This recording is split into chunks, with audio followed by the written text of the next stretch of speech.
Accounts মেন্টরের পক্ষ থেকে সকলকে স্বাগতম। আজকের ভিডিওতে হচ্ছে আমরা কিভাবে খুচরা নগদান বই করতে হয় সেটা দেখব। তো খুচরা নগদান বই থেকে কি কি টপিক থেকে প্রশ্ন আসে এবং এটার বেসিক নিয়ে আমি আগের ভিডিওতে দেখিয়েছি, সেই ভিডিওটি তোমরা দেখে নিতে পারো। আজকে হচ্ছে আমরা একটা বোর্ড প্রশ্নের মাধ্যমে এই খুচরা নগদান বইটা শিখবো। তো আজকে আমরা রাজশাহী বোর্ড 2021-এর একটা প্রশ্ন সলভ করব। তো প্রশ্ন হচ্ছে শিরিন ট্রেডার্সের 2020 সালের জুলাই মাসের খুচরো খরচগুলো দেওয়া রয়েছে। এখন আমরা হচ্ছে অগ্রদত্ত পদ্ধতিতে খুচরো নগদান বই তৈরি করব। তো খুচরো নগদান বই তৈরি করার জন্য প্রথমে আমরা এভাবে করে একটা ছক তৈরি করব। এখানে প্রাপ্ত টাকার জন্য একটা ঘর দিব, তারিখের জন্য একটা ঘর দিব, বিবরণ, তারপরে বাউচার নং, তারপরে মোট খরচ বা মোট প্রদান। ঠিক আছে, এটাকে মোট খরচ, যে খুচরা যে খরচগুলো সেগুলো আমরা একবার এখানে লিখব।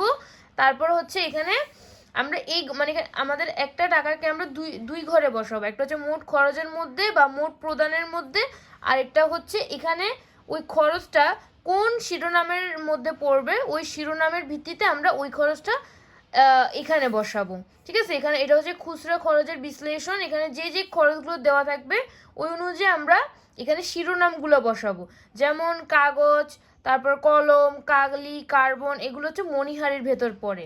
তারপর টেলিগ্রাম, তারপরে টেলিফোন খরচ, মোবাইল ফোন খরচ, এগুলো হচ্ছে ডাক ও তারের ভিতর পড়ে। তারপরে আপ্যায়ন খরচ, তারপর যাতায়াত খরচ, বহন খরচ, এরকম অনেকগুলো খরচ রয়েছে। আমরা প্রশ্নে কি কি খরচ আছে ওই অনুযায়ী আমরা এখানে শিরোনামগুলো বসাবো।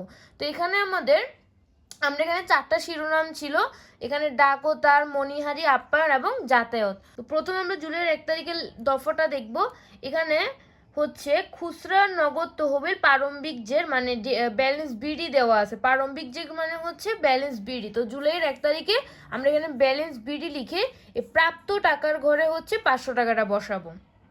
এছাড়া এখানে এটাও থাকতে পারে যে প্রধান কেশিয়ারের কাছ থেকে হচ্ছে নগদ প্রাপ্তি বা চেক প্রাপ্তি। সে প্রাপ্তিগুলো যেই প্রধান কেশিয়ারের কাছ থেকে যে টাকাটা পাওয়া যাবে সেটা চেকের মাধ্যমে বা নগদে, সেটা আমরা প্রাপ্ত টাকার ঘরে লিখব। যদি নগদে পাওয়া যায় তাহলে আমরা নগদান হিসাব লিখব, আর যদি চেকে পাওয়া যায় সেক্ষেত্রে আমরা ব্যাংক হিসাব লিখব এই বিবরণের ঘরে। তারপর আমরা দেখব জুলাইয়ের 2 তারিখের দফাটা। তো জুলাইয়ের 2 তারিখে হচ্ছে এখানে টেলিগ্রাম খরচ, জুলাইয়ের 2 তারিখে হচ্ছে এখানে টেলিগ্রাম খরচ দেওয়া আছে 25 টাকা। তো এই টেলিগ্রামটা হচ্ছে এখানে ডাক ও তারের ভিতর পড়ছে। তো সেই জন্য আমরা ডাক ও তারের ভিতর লিখবো, মানে মোট খরচের করে একবার লিখবো 25 টাকা, আর ডাক ও তারের মধ্যে লিখবো এটা। তো আমরা অর্থাৎ এখানে আমরা দুইবার টাকাটা লিখবো, একটা হচ্ছে মোট খরচের মধ্যে আর একটা হচ্ছে এইখানে যে খুচরা খরচের বিশ্লেষণ সেখানে আমরা এই খরচটা একবার দেখাবো, অর্থাৎ আমরা টাকাটা দুইবার দেখাবো। তারপরে আমাদের জুলাইয়ের 3 তারিখে দেওয়া আছে কাগজ ক্রয় 20 টাকা। তো আমরা এই কাগজ ক্রয়টা আমরা হচ্ছে এখানে মোট খরচের ভিতরে একবার লিখবো। কাগজটা কি? মণিহারি, তো আমরা মণিহারির ভিতর লিখবো। তারপরে আমাদের নগদে পণ্য বিক্রয়, এই নগদে পণ্য বিক্রয় এটা কিন্তু আসবে না। ঠিক আছে, এটা হচ্ছে আমরা যদি এখানে খুচরা খরচের জন্য নগদান বই করতেছি তাহলে এখানে কিন্তু নগদে পণ্য বিক্রয় এটা আসবে না। তো তারপরে 6 তারিখে দেওয়া আছে হচ্ছে ডাক খরচ, এটা হচ্ছে আমরা মোট খরচের ভেতর লিখবো, তারপর ডাক ও তারের ভেতর লিখবো এই খরচটাকে। তারপর আমাদের জুলাইয়ের 7 তারিখে হচ্ছে কার্বন ও কালি ইত্যাদি। এখানে এটা হচ্ছে আমাদের মণিহারির ভেতরে লিখতে হবে 28 টাকা, আর মোট খরচের ভেতরে লিখতে হবে। এভাবে করে আমরা যতগুলো খরচ আছে সবগুলোকে আমাদের এভাবে বসাতে হবে। তারপর এখানে হচ্ছে তারপর আপ্যায়ন খরচ, এটা হচ্ছে আপ্যায়নের ভেতর লিখতে হবে এবং মোট খরচের ভেতর লিখতে হবে। তারপর টেলিগ্রাম জুলাইয়ের 15 তারিখ হচ্ছে টেলিগ্রাম খরচ, এটাও আবার ডাক ও তারের মধ্যে লিখতে হবে এবং মোট খরচের ভিতর লিখতে হবে।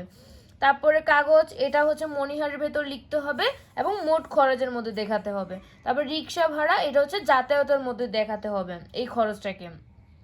তারপর আমাদের ডাক খরচ, এটাও আবার আমাদের ডাক ও তার এবং হচ্ছে মোট খরচের ভেতর লিখতে হবে 30 টাকা। তারপর জুলাইয়ের 28 তারিখে হচ্ছে কলম ও কালি ইত্যাদি, এটা ক্রয় করছে, তাহলে এটাও মণিহারের ভেতর লিখতে হবে এবং মোট খরচের ভিতরে একবার লিখতে হবে। এভাবে করে আমরা সকল খরচগুলোকে এভাবে বসাবো। বসানোর পরে আমরা হচ্ছে এখানে তারপর ক্যালকুলেশন করব। এখানে যে 500 টাকা, সেই 500 টাকা বসে যাবে। তারপর এখানে আমাদের যে এই যে খরচগুলো, এই খরচগুলো আমাদের জেড টেনে দিতে হবে, আর নিচে দিয়ে আমরা লিখবো খতিয়ান পৃষ্ঠ। এগুলোকে যোগ করে আমরা এখানে মোট পরিমাণটা বের করবো, তারপর নিচে দিয়ে আমরা লিখবো খতিয়ান পৃষ্ঠা। আর এখানে মোট যে খরচগুলো সেগুলো যোগ করব। যোগ করার পর কিন্তু আমাদের কাজ শেষ হবে না। তো আমাদের হচ্ছে এখানে যে প্রাপ্ত টাকা 500 টাকা এখানে বসাতে হবে, আর এখানে মোট খরচ যেটা এ পাশেও কিন্তু আমাদের 500 টাকা আনতে হবে। তো এখন আমাদের 500 টাকা যদি উভয় পাশে আনতে হয়, মানে এখানে প্রাপ্ত টাকা যত আছে সেটা উভয় পাশে আমাদের টাকাটা দেখাতে হবে। তো দেখুন এই টাকাটা দেখানোর জন্য আমরা কি করবো, এখানে ব্যালেন্স সিটি বের করবো। আর ব্যালেন্স সিটিটা আমরা কখন বের করবো, আমরা যে মাসে অঙ্ক করতেছি ওই মাসের শেষ তারিখে, আমরা ব্যালেন্স সিটি বের করবো। আর এখানে ব্যালেন্স সিটি হবে যে 220 টাকা। আর এই যে ব্যালেন্স সিটিটা আমরা জানি, ব্যালেন্স সিটি বের করার পরে কিন্তু আমাদের ব্যালেন্স বিডি নির্ণয় করতে হয়। মানে এই যে ব্যালেন্স সিটিটা সেটা হচ্ছে পরের মাসের 1 তারিখে ব্যালেন্স বিডি হয়ে যাবে। তো আমরা এই 220 টাকাটা এবার ব্যালেন্স বিডি লিখবো। এখানে যে আগস্টের, জুলাইয়ের পরে হচ্ছে আগস্টের 1 তারিখ লিখে ব্যালেন্স বিডি লিখে টাকাটা আমরা এ পাশে লিখবো 220 টাকা।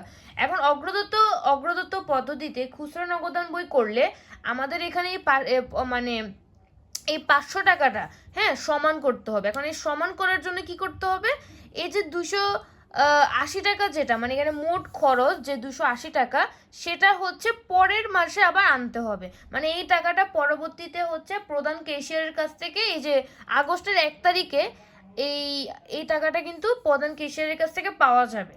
ঠিক আছে, মানে প্রধান ক্যাশিয়ার হচ্ছে প্রদান করবে। তো এখন প্রধান ক্যাশিয়ারের কাছ থেকে যদি নগদে পাওয়া যায় সেক্ষেত্রে আমরা নগদান হিসাব লিখে এখানে 280 টাকা লিখতে হবে। অর্থাৎ আমাদের এখানে অগ্রদত্ত পদ্ধতিতে আমাদের এই যে টাকাটা, এই টাকাটা সমান করার জন্য আমাদের কি করতে হবে, এই সমান করার জন্য আমাদের যে মোট খরচের যে টাকাটা এটা আমাদের দেখাতে হবে। মানে নগদ এখানে ওই মাসের 1 তারিখ লিখে আমাদের ওই টাকাটা এখানে আনতে হবে, মানে সমান করার জন্য এই 500 টাকা যেটা, এটা সমান করার জন্য আমাদের এখানে এটা আনতে হবে।